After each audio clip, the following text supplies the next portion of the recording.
of you. Guy, I want to start with you, and let's start with the Supreme Court ruling on affirmative action. NBC News spoke to voters this weekend at Essence Festival in New Orleans. Let's take a listen to what they had to say. Well, now it's, I believe it's going to be about legacy. You know, if you have the parents that can donate to the schools, then you'll be admitted. You know, they're going to leave the unfortunate behind. We can't be colorblind because who the law applies to is made up of many different colors. So how can you be colorblind? That means you're not looking at the people. You know what I mean? So that's what I would say to them. Like, yeah, no, that's not an argument that makes sense. Guy, how will this ruling transform higher education in America, do you think? I think it's going to have a profound transformation in higher education. This ruling changes the landscape. It changes the playing field. And in many respects, it's going to make it significantly harder for universities to have the type of racial diversity and create the type of environment that brings people of color to their universities that is much more reflective of America. So it makes equal opportunity in many respects harder for some Americans to achieve, especially Black Americans, Latino Americans, and understandably, Asian American communities, which some are supportive of this ruling, some are not supportive of this ruling. Understandably, one can see the grievances and the complaint that some members of that community might have.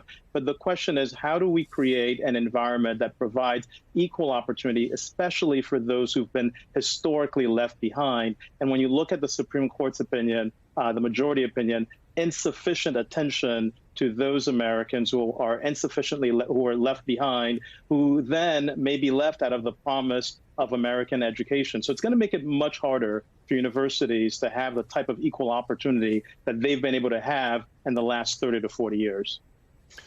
Fernand, over the next 16 months before the presidential election and, of course, congressional elections in November of 24, how do you think Democrats should tell the story of how this court and House Republicans are working to undermine the progress that we've built up as a nation? Mr. Secretary, I think that's exactly how you say it, just like that. First, a little context. Democrats have won 7 out of the last 8 popular votes in the presidential election. They've won 3 out of the last 4 presidential elections. So these decisions by this court are completely at odds with where the sentiment of the American electorate is.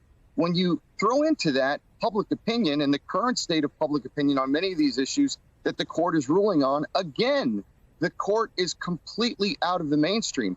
So I think it is incumbent on Democrats, A, to make the point that elections do have consequences and be willing to put on the table in the same way that Donald Trump did just this past week when he said he may have to appoint 9 or 8 judges if he manages to win the presidency again. He's talking about court expansion.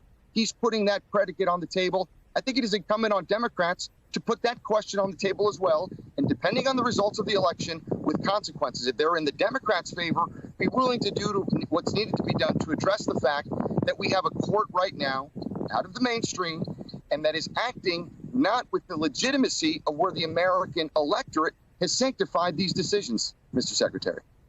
Yeah, it sure seems like the issue of the Supreme Court and its composition and opportunities for appointments will motivate Democrats more, perhaps now than ever. Greg, new reporting from the AJC delves into Congresswoman Marjorie Taylor Greene. It reads, quote, "When it came to the debt limit, the House Freedom Caucus was galvanized against Speaker McCarthy's compromise with Biden. Greene was one of just 8 members of the caucus who supported that deal. At times, she was also critical of those who did not, accusing colleagues of taking an impractical approach to governing. What role is Greene playing in this Congress compared to her first term in office?" Well, she's no longer the pariah that she was the first term when she was relegated off committees and sort of to a lesser role in Congress. Now she's playing a front and center role. Now she's one of Speaker McCarthy's top deputies, and she is playing a role that can't be ignored. You know, as much as we get criticized sometimes in the media for covering her and her actions, her statements, her rhetoric, she is a key player in Washington now, and her district is standing by her. She's in a safe red district.